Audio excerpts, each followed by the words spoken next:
this is my charmingly attractive work uniform. So the first thing that I do when I go up to Hugo after work is get changed. As you can see, I just do that in the stable because, let's be honest, that's where it's at. And then I just walk down and get Hugo from his paddock, which you can also see. And I was just talking to Hannah in this clip, that's why I'm like chattering away. So thank you, Hannah, for filming this for me.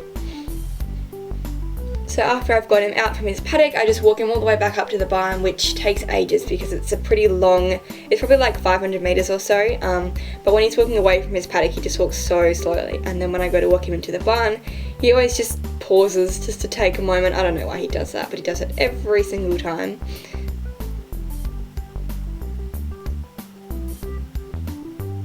So when I get him into the barn, I just tie him up, obviously, and then I just pull off his rug. Today he was just wearing a cotton, but now that it's getting into like autumny, wintry type weather, he usually wears like a cotton and a rain sheet, or a cotton and a heavy rug or something. So I just pull off whatever rug he's wearing, but I leave it on his bum if it's cold, which it obviously wasn't when I filmed this. And then I just put his rug in the stable or anywhere out of the way where he can't tread on it or try and pick it up or anything like that. So this is my beautiful dirty brush box. So the first thing that I do when I groom Hugo is just use this really stiff bristled brush to get off any larger bits of dirt, which isn't an issue with his summer coat because it doesn't have like mud or anything on it, but that's the first brush that I use, and I just do his whole body and his legs.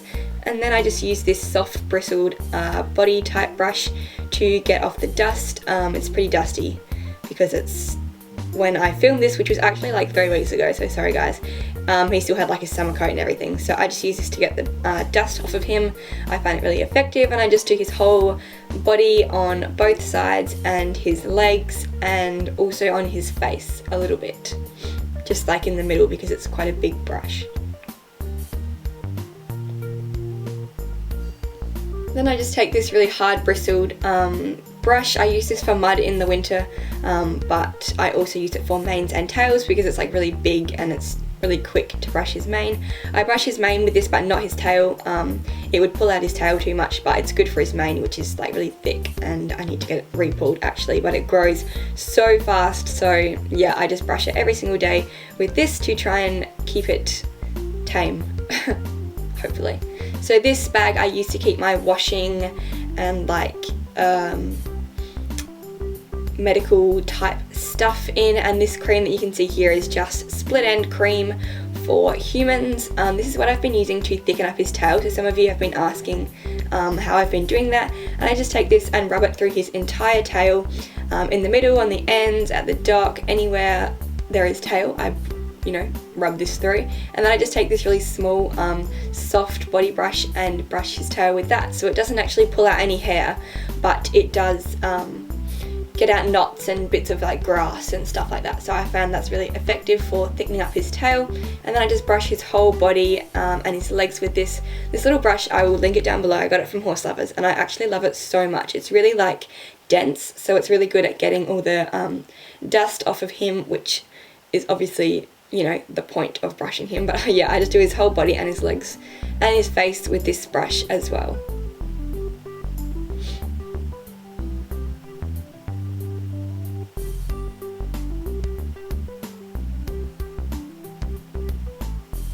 So then I take my hoof pick, which is Hugo's favourite part. I don't know what it is, but he's like obsessed with the hoof pick.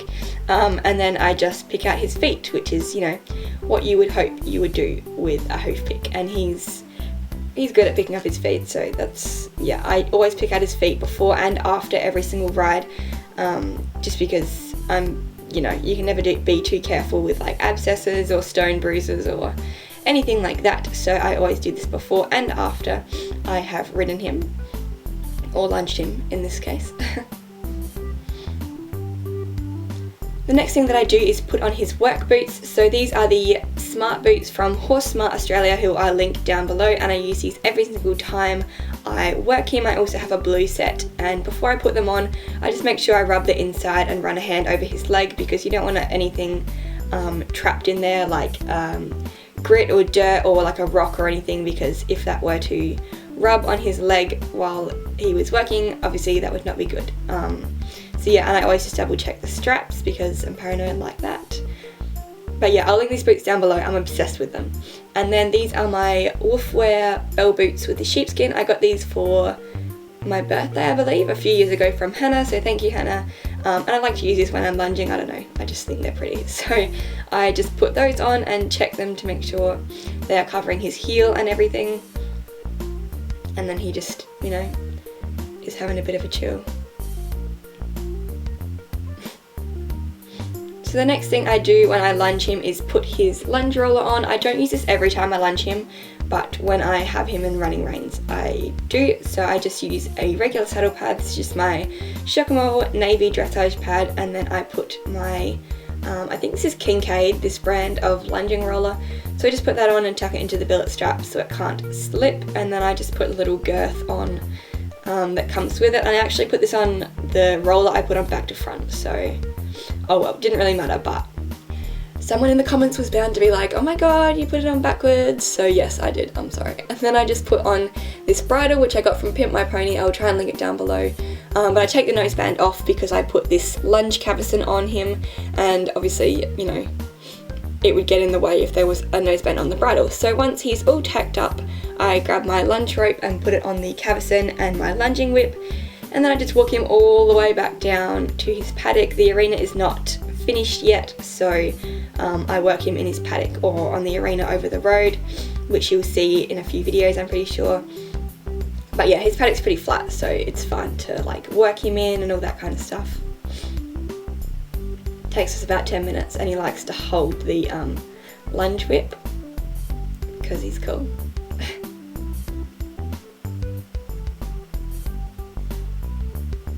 So when I lunge Hugo, I just start off without the running reins on, and I just lunge him around to get him loose and going forward and make sure he's not looking sore or anything. And you don't want to chuck him straight in the running reins because they need to like warm up and everything like that. So once we eventually get going, yeah, I just lunge him like he is now, walk, trot, canter both ways, and then I just put him in the running reins, which go from the lunge roller through the bit and do up in the middle of the girth, and they don't restrict him at all. They're not tying his head down, they just encourage him to stretch over his back, because when he puts his head up, obviously because they're connected to the girth, he feels pressure, and then when he stretches down, they're nice and loose and relaxed. And I only do them up loosely because anything like that can be dangerous. If something were to happen, you don't want to like flip them or anything. So yeah, so this is how I lunge Hugo in the running reins when I do, which I do once a week,